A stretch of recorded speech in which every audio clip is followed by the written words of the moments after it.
Got Deepak Ballani, the DG at ISMA, joining in on the show right now. Deepak, hi, good morning. Thanks for your time this morning. Deepak, is the 10 lakh million tons duty-free import quota enough to meaningfully ease domestic sugar availability? Yeah, good morning, ma'am. Thank you for having me in your program. See, we have taken a note of the government's decision to permit the import of 1 million tons of raw sugar at nil duty. This is a very clear signal to the market that unnecessary and unwarranted speculative prices will not be allowed to persist. I think primarily there was no need for an import because we have sufficient stock. But ultimately, this is to reassure the market that we have sufficient sugar and the markets have to cool down. And specifically because there are various other measures along with the imports that the government has taken and is already taking.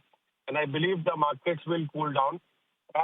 Maybe 1 million ton may not be required, but it is a signal to the market and achieve reasonable pricing in the market. Okay. Of course, this will cause a bit of cool off, but Deepak, more required, do you reckon, based on just the way in which sugar prices have moved and everything that's playing out geopolitically as well? See, basically, government has also issued yesterday some of the circulars where they have put in a stockholding limit on the bulk consumers for 15 days. They've also asked mills to dispatch the sugar from their mills within the 7 days of the sale. So the government is trying to make sure that the sugar doesn't lie in the stocks and godowns of the traders in the market, but it has actually to go to the market. So I believe all these steps together will definitely stabilize or cool down the prices to some extent. As I said, there is neither a supply crunch nor a sign of a deeper structural problem. I think export could be taken as a temporary sentiment-driven price movement in the run-up to the festival season. And I think the government is addressing this in a very calibrated measure. Because the industry is healthy, I don't see any concern in terms of market fundamentals and demand supply. The other thing, Deepak, I also wanted to ask was a slightly longer term and elongated visibility as well. With lower cane availability and higher ethanol diversion now, how do you see India's sugar balance evolving, say, over the next 2 to 3 seasons? And could India remain a limited exporter?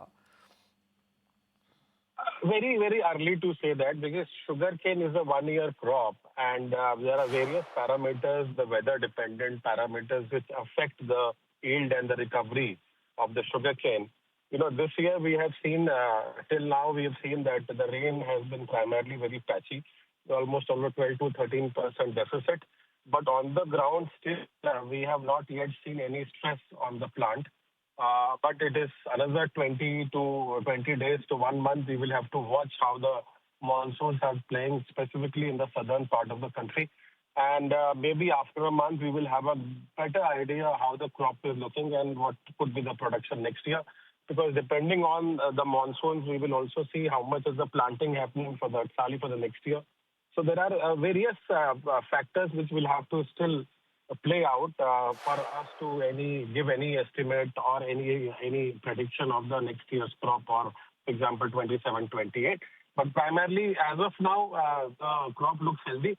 The government is also, with government and us, we are also working on various other measures so that we have better varieties of sugarcane which are, which get less stress because of the variations of the weather, also pest-resistant varieties, better yield, better recovery. Some of them will be released in some times to come. So a lot of these things will play out in the production of 27, 28 or 28, 29. We will have to, it's too early, ma'am, to really say what's going to happen in the next 2-3 years. Understood. Deepak, so great having you on the show today and giving us color on what exactly does this move mean for the sugar space. Thank you. Okay, that's Deepak Ballani from ISMA highlighting where exactly sugar could be headed.